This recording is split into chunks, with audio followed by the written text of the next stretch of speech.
Hello दोस्तों, स्वागत है आपका हमारे इस यूट्यूब चैनल पे और आज हम बात करने वाले हैं कोड फोर्सेस के अराउंड 687 के क्वेश्चन बाउंसिंग बॉल के बारे में। तो गाइस शुरू करते हैं। तो इस क्वेश्चन में हमें कुछ सेल दिया गया है, जैसे कि आप कंसिडर कीजिए कि 1 से लेके ये 9 तक ये जो भी है ये सारे सेल्स हैं। तो आपको एक बॉल दिया जाएगा और वो बॉल थ्रो होगा स्टार्टिंग से पीथ इंडेक्स पे। ये जो पी दिया है ये आपको एक वेरिएबल दिया रहेगा। ये पी वेरिएबल पे ये थ्रो होगा और हर बार के इंक्रीमेंट में बाउंस होगा। के इंक्रीमेंट में मतलब पी प्लस के पे बाउंस होगा, तो यहाँ से यहाँ पे बाउंस होगा। फिर पी प्लस ये यहाँ की जो वैल्यू आएगी उस पे के प्लस करेंगे और फिर वो बाउंस होगा, तो फिर यहाँ पे बाउंस होगा और फिर वो बाउंस होगा, तो वो क्रॉस हो जाएगा। तो आपको कुछ ये बताना है कि मतलब फिर इस क्वेश्चन में और भी कुछ चीजें हैं, जैसे कि आप देखेंगे कि यहाँ पे प्लेटफॉर्म हो भी सकता है और यहाँ पे प्लेटफॉर्म नहीं भी हो सकता है। और जैसे कि ये देखिए, आप यहाँ पे कलर्ड नहीं है तो दैट मीन्स यहाँ पे प्लेटफॉर्म नहीं है।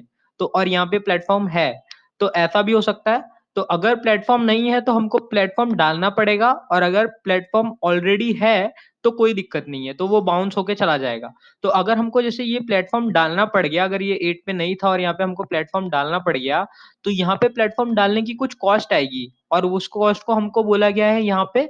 देखिए आप ये x जो है वो कॉस्ट डालने का कॉस्ट है और ये जो y है वो रिमूविंग है। तो दैट मीन्स कि अगर मान लीजिए आप यहाँ से थ्रो किए p पे, तो p अगर सेकंड यहाँ से सेकंड था तो सेकंड इंडेक्स पे बाउंस होगा, फिर सेकंड प्लस के हो जाएगा और फिर के होते जाएगा, फिर के होते जाएगा। लेकिन अगर आप समझिए कि अगर मैं पहला ही डिलीट कर देता हूँ वैल्यू, तो अगर मैं पहला सेल डिलीट करता हूँ तो अगला मेरा, अगर जैसे ये 1 को अगर मैं डिलीट कर देता हूँ तो ये जो इसके बाद अगला जो मेरा p होगा वो 2 होगा। तो अब ये 3 जो है वो 2 हो जाएगा। और अगर फिर इसको भी 1 को भी डिलीट 2 को भी डिलीट कर दिया तो अगला जो 2 है वो मेरा 4 हो जाएगा। ऐसा तो 4 से स्टार्ट होगा और फिर हर बार के बाउंस पे वो चलते चला जाएगा। ऐसा है क्वेश्चन में। तो फिलहाल तो मैंने क्वेश्चन समझा दिया है, फिर चलते हैं सॉल्यूशन की तरफ। तो गाइज अभी मैंने एक एग्जांपल ले लिया हुआ है, ये थर्ड एग्जांपल है उसमें से। तो इसमें आप देखेंगे कि p इज इक्वल्स टू 2 है और k इज इक्वल्स टू 3 है। ठीक है, और ये दे दिया आपको ट्रेलिंग नंबर्स, ये 0 1 के फॉर्म में है। 1 का मतलब ये है कि वहां पे प्लेटफॉर्म है और 0 का मतलब ये है कि वहां पे प्लेटफॉर्म नहीं है। तो ठीक है, तो p इज इक्वल्स टू 2 दिया है, तो फिलहाल हम यहाँ से स्टार्ट करेंगे सेकंड इंडेक्स से। आप इंडेक्स वाइज तो आप मान लीजिए कि ये 2 है और 1 से इंडेक्सिंग चालू हो रही है। ठीक है, फिर आप यहाँ 2 है और फिर 3 के गैप पे जाते जाएगा, तो पहला ही इंडेक्स गायब है। और ये जो 4 और 3 है ना, ये एक्स वाई है। ये एक्स का मतलब ये है कि आप यहाँ पे डालने का कॉस्ट, तो यहाँ का कॉस्ट हमारा 4 हो गया। ठीक है, और फिर उसके बाद अगर मैं के इंक्रीमेंट पे जाते जाऊं तो 3, यहाँ से 3 इंक्रीमेंट करो तो यहाँ पे तो 8 हो गया। फिर वापस 3 इंक्रीमेंट किया तो यहाँ पे तो नहीं लगने वाला, फिर यहाँ पे लगेगा। और फिर उसके बाद 8 का 4 और प्लस कर दो, 12 हो गया। तो दिस वे में हम जा सकते हैं ऐसे ही। तो अभी का मेरा कॉस्ट आ गया 12, तो अगर मैं इसको डिलीट करता हूँ तो इसको डिलीट करने का कॉस्ट आ जाएगा मेरा 3। ठीक है, अभी मैंने 3 कॉस्ट में इसको ये फर्स्ट नंबर को डिलीट कर दिया, तो अब ये मेरा 2 है। तो मैं यहाँ से स्टार्ट करूंगा और हर बार 3 का इंक्रीमेंट करते जाऊंगा। तो यहाँ से अगर मैं 3 इंक्रीमेंट करूँ 0 पे आएगा, फिर यहाँ से इधर जाएगा और फिर यहाँ से इस पे जाएगा। ठीक है, तो आप देखेंगे कि यहाँ से गया वो इस 0 पे और फिर इस 0 पे गया, फिर इस 0 पे और यहाँ से यहाँ पे, तो यहाँ पे भी 1 2 3 0 है। तो हर बार 4 इंटू 3 हो जाएगा और एक 3 कॉस्ट तो इसका पहले से ही है, तो ये तो बहुत ही ज्यादा हो गया। तो ये तो 15 हो गया, तो ये तो और भी ज्यादा हो गया, तो ये हम ये भी नहीं यूज कर सकते। तो इस बार हम क्या करेंगे, हम इसको भी डिलीट करेंगे और इसको भी डिलीट करेंगे। अगर ये 2 को डिलीट किया तो p इज इक्वल्स टू 2 है, तो 2 मतलब यहां से स्टार्ट होगा।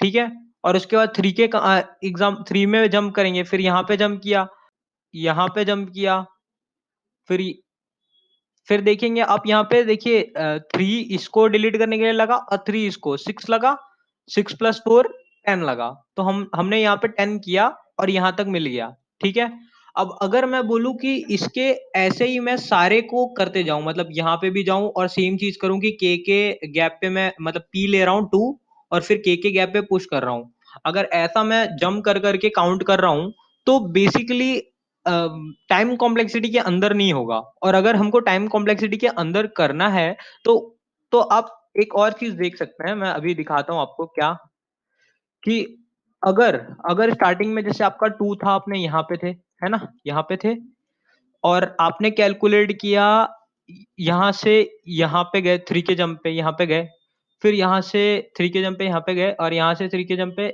यहाँ पे गए, ठीक है? तो ये फर्स्ट जो था, यहाँ से जंप पे यहाँ पे गए, यहाँ से जंप पे यहाँ पे, यहाँ से यहाँ पे गए आप, ठीक है?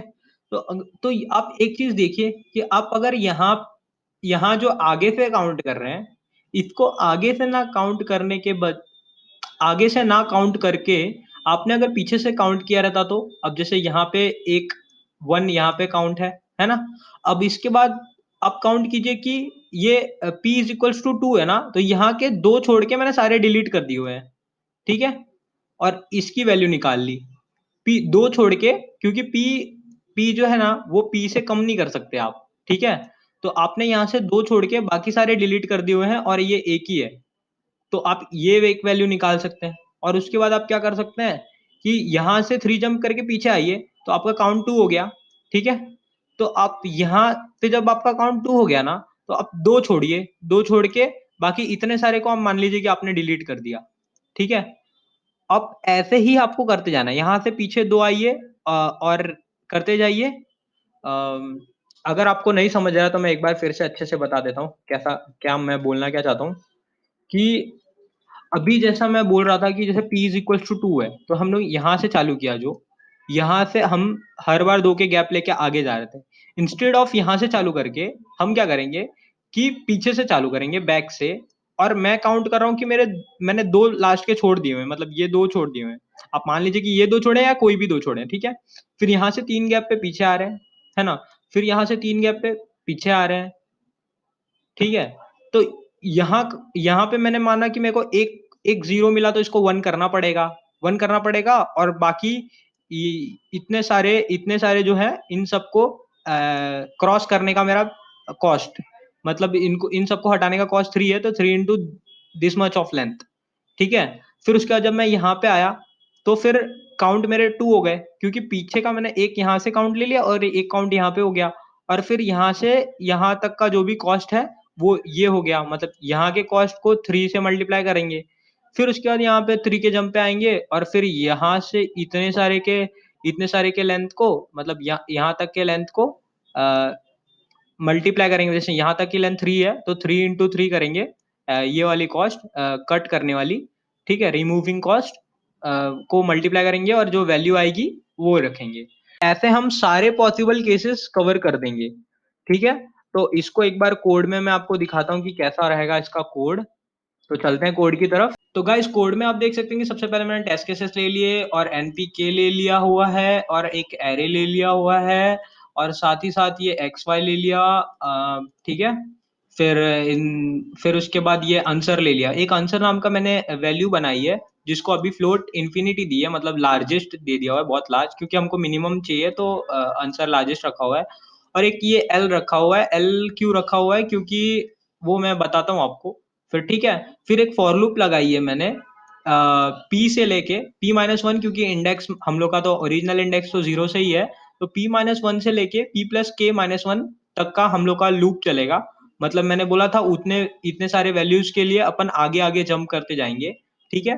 फिर एक काउंट ले लिया, ये जो नॉर्मल काउंट है हर के लिए काउंट करेगा। तो हम लोग कैसे बोले थे कि पीछे से चालू करेंगे, मतलब पूरे एरे के बैक से आगे आते जाएंगे और काउंट गिनते जाएंगे, ठीक है? तो n माइनस एल, अब ये समझेगा कि l क्यों लिया था मैंने यहाँ पे 1, ठीक है? तो ये n में से स्टार्टिंग में तो 1 माइनस करना है, फिर अगली बार जब चालू करूंगा तो वो वापस n से ना चालू हो, वो n-2 से चालू हो। इसके लिए फिर मैं अगली बार l is equal to l+1 करते जा रहा हूँ, ठीक है? तो वो वैसा होगा, पीछे के कॉर्नर बीच से स्टार्ट हो रहा है, फिर पीछे तक आएगा, और वो पीछे कितना आना चाहिए, p-2 तक। ये p-2 क्यों किया हूं मैं, क्योंकि पाइथन में एक इंडेक्स ज्यादा देना पड़ता है मुझे, इसलिए -2 किया हूं, नहीं तो p-1 रहेगा। -1 क्यों, क्योंकि इंडेक्सिंग 0 से चालू है, ठीक है? फिर और उसको डिक्रीज करते जा रहा हूँ, डिक्रीज कितने से कर रहा हूँ, के से, -k, ठीक है? -k से डिक्रीज होते जा रही है। अब क्या कर रहा हूँ कि if array of j is equal to 0, अगर वो 0 है तो काउंट प्लस होगा, नहीं तो काउंट प्लस नहीं हो रहा है। तो काउंट अगर प्लस हुआ तो अब मैं हर जगह आंसर कैलकुलेट करूंगा, हर जगह आंसर कर लूँ। तो आंसर मेरा कैसे कैलकुलेट हो रहा है, minimum between absolute value of j+1 minus p। अब ये जे क्या है?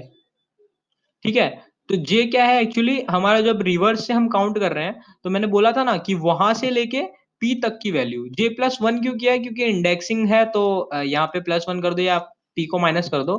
एक काम करना पड़ेगा, ठीक है? तो जे प्लस 1 से लेके पी तक की वैल्यू जो है मैंने बोला था कि वहाँ से वहाँ तक की एरे के बीच की जितने भी वैल्यूज़ हैं, वो सारे माइनस होंगे, ठीक है? इंटू वाई करेंगे, ठीक है? Why is the cost of reducing the array, ठीक है? फिर उसके बाद ये जो काउंट है और जो हमारा अभी जो काउंट था जितने ज़ीरोज़ हैं उनको x से मल्टीप्लाई करेंगे क्योंकि उनको रिप्लेस करना है। तो ये जो कॉस्टिंग है मेरी ये कॉस्टिंग या तो आंसर होगी या तो मेरी अब पहले जो कभी आंसर चल रही है उन दोनों में से जो मिनिमम है वो आंसर होगा। ठीक है? तो ऐसे मिनिमम रिप्लेस करके मिनिमम प्रिंट कर दिया हुआ है। तो गाइस साथ ही साथ हम इंटरव्यू प्लेलिस्ट पूरी बना रहे हैं, तो अगर यार आप इंटरव्यू प्रिपरेशन कर रहे हो या आप इंटर्नशिप ज्वाइन करने के लिए प्रिपरेशन कर रहे हो, तो हमारी वो प्लेलिस्ट ज़रूर देखें और सब्सक्राइब करें हमारे यूट्यूब चैनल को। और thank you for watching this video. और गाइस यार लाइक मारो यार, लाइक मारो, शेयर मारो, सब्सक्राइब मारो।